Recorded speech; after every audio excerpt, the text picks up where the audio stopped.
Good morning, જય શ્રી કૃષ્ણ બધા મિત્રોને. આજે આપણે પાઉંભાજી બનાવવાની છે. જય માતાજી, જય શ્રી કૃષ્ણ બધા મિત્રોને. કેમ છો બધા? મજામાં છો ને? આજે હું પાઉંભાજી બનાવું છું. વિડીયોમાં તમે બન્યા રહેજો. તો મેં કુકરમાં બધા જ શાકભાજી લઈ લીધા છે. બટેકા, વટાણા, ફુલાવર, પછી ડુંગળી બી નાખી દીધી છે. પછી બીજા તમારે જે નાખવા હોય બધું જ નખાય, પણ મને આ 3 વધારે ગમે છે એટલે મેં 3 જ લીધા છે.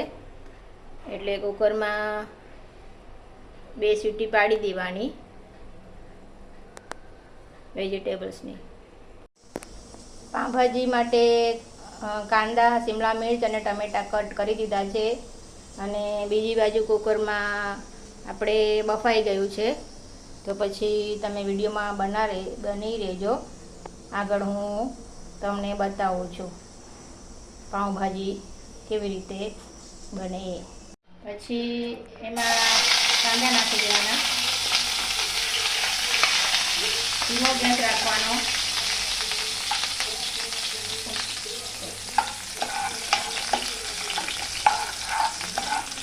પછી કાંદાને બરાબર સાતડી લેવાના.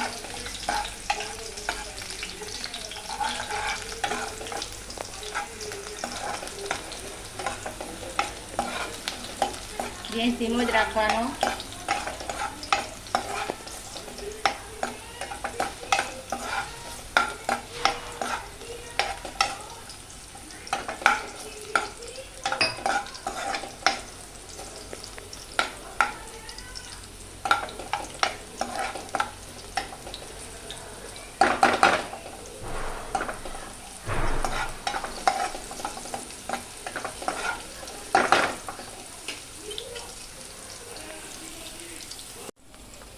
હવે કાંદા ચટળાઈ ગયા છે તો એમાં શિમલા મિર્ચ નાખી દેવાના.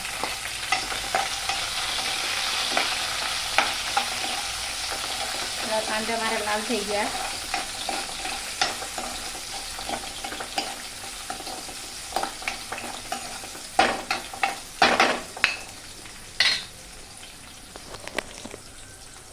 બેને બરાબર એકદમ મિક્સ કરી દેવાનું.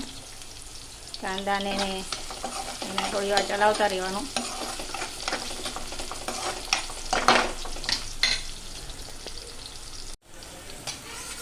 હવે આમાં ટામેટા એડ કરી દેવાના.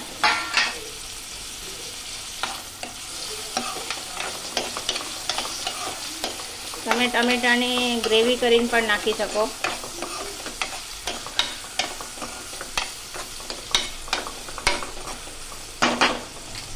આમાં થોડું મીઠું નાખી દેવાનું એટલે ટામેટાં જલ્દી સોફ્ટ થઈ જાય.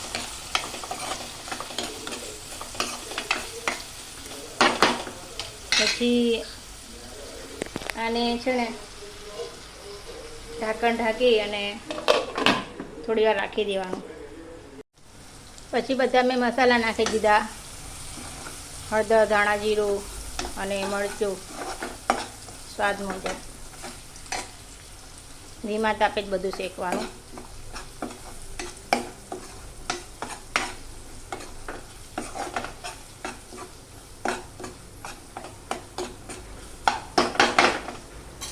આમાં આપણે જે ગ્રેવી બનાવી છે એ બધી ઉમેરી દેવાની.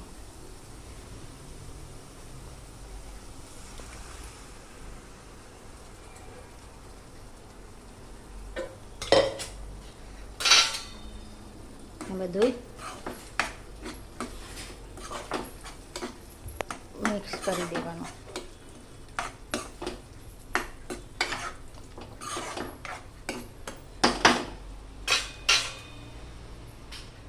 પછી ઉપરથી પાઉંભાજીનો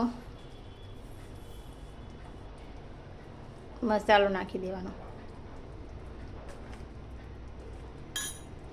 અને કુકરમાં થોડુંક છે ગ્રેવી એટલે કુકરમાં થોડું પાણી લઈ અને એ નાખી દેવાનું ગ્રેવીમાં.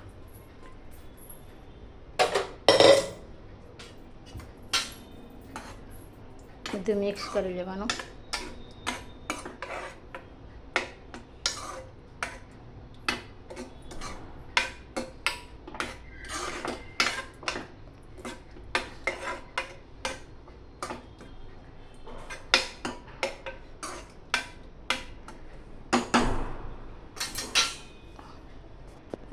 બસ પછી આને થોડું પાણી નાખી દેવાનું હજી, અને ઢાંકણ ઢાંકી અને થોડી વાર રહેવા દઈશું.